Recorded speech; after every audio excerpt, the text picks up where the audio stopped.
Hello my friends, ഇന്നത്തെ പരിപാടി chicken കപ്സ എങ്ങനെ നമുക്ക് ഈസി ആയിട്ട് ഉണ്ടാക്കാൻ നോക്കാം. വെള്ളിയാഴ്ചയായിട്ട് ഇന്ന് ചിക്കൻ കപ്സ എന്ന് കഴിക്കാമെന്ന് വിചാരിച്ച് അപ്പോൾ ഒന്നും നോക്കിയില്ല, നേരെ കിച്ചണിലോട്ട് പോവാം. അതിനോട് 1.5 കിലോ ചിക്കനാണ് ഞാൻ എടുത്തിരിക്കുന്നത്. എല്ലാം സ്കിന്നോട് കൂടി കട്ട് ചെയ്ത് വെച്ചിട്ടുണ്ട്. പിന്നെ ഉള്ളി അതിനാവശ്യമായ 4-5 ഉള്ളി, ക്യാപ്സിക്കം 2 ക്യാപ്സിക്കം, ഒരു ടൊമാറ്റോ പേസ്റ്റ്, സ്പൈസസ് എടുക്കുക.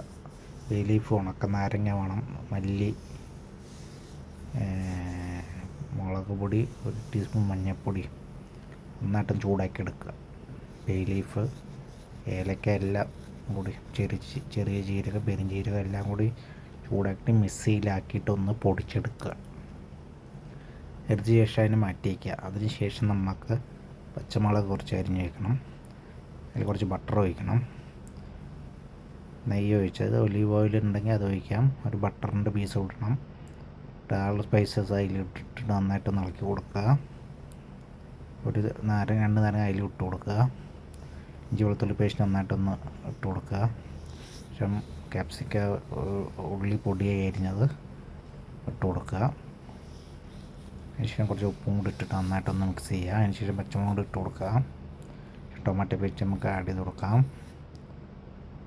അതിനുശേഷം നന്നായിട്ടൊന്ന് ഇളക്കി പൊടിച്ച് വെച്ച മസാല ഇട്ട് കൊടുക്കണം. അതിനുശേഷം ചിക്കൻ ഇട്ട് കൊടുക്കാം. മാഗി ക്യൂബിൻ്റെ പൊടി ഇട്ട് കൊടുക്കാം. ആവശ്യത്തിന് വെള്ളവും കൂടി ഒഴിച്ച് കൊടുക്കുക. നന്നായിട്ടൊന്ന് അടച്ച് വെച്ചൊന്ന് വേവിച്ചെടുക്കുക. വെന്ത ശേഷം നമുക്ക് ചിക്കൻ പ്ലേറ്റിലോട്ട് മാറ്റിയേക്കണം. മാറ്റിയ ശേഷം നമുക്ക് അതിനെ ഫ്രൈ പാനിലിട്ടിട്ട് ഒന്നിനെ ഫ്രൈ ചെയ്തെടുക്കണം. ജസ്റ്റ് ഷാലോ ഫ്രൈ ചെയ്തെടുക്കുക. കുറച്ച് ഓയിൽ ഒഴിച്ചിട്ട് ചിക്കനൊന്ന് ഷാലോ ഫ്രൈ ചെയ്ത് എടുക്കണം. അതങ്ങനെ ഒന്ന് ജസ്റ്റ് ഒന്ന് ഫ്രൈ ആയി വരുന്നത്, ജസ്റ്റ് ഒരു 5 മിനിറ്റ് വെച്ചാൽ മതി. അതൊന്ന് ആയി വരുന്നത് നമുക്ക് ചിക്കൻ എടുത്ത മസാലയിൽ നമുക്ക് അരിയിട്ട് കൊടുക്കണം. എന്നിട്ട് നന്നായിട്ടൊന്ന് മിക്സ് ചെയ്യുക. എന്നിട്ട് 1 ഗ്ലാസ് അരിക്ക് 1.5 ഗ്ലാസ് വെള്ളം അനുസരിച്ച് നമുക്ക് ആവശ്യം വെള്ളം ഒഴിച്ച് കൊടുക്കണം. ചൂട് വെള്ളമാണ് ഒഴിച്ച് കൊടുത്തത്, അതാണ് നല്ലത്. ചൂടുവെള്ളം, തിളപ്പിച്ച വെള്ളമാണ് ഞാൻ ഒഴിച്ചത്. അതിന് ശേഷം കുറച്ച് ക്യാപ്സിക്കം ഇട്ട് കൊടുക്കുക. അതിന് ശേഷം ഒരു നാരങ്ങ നീര്, ഒട്ടിപ്പിടിക്കാണ്ടിരിക്കുമ്പോൾ നാരങ്ങ നീര് ഒഴിച്ച് കൊടുക്കാം.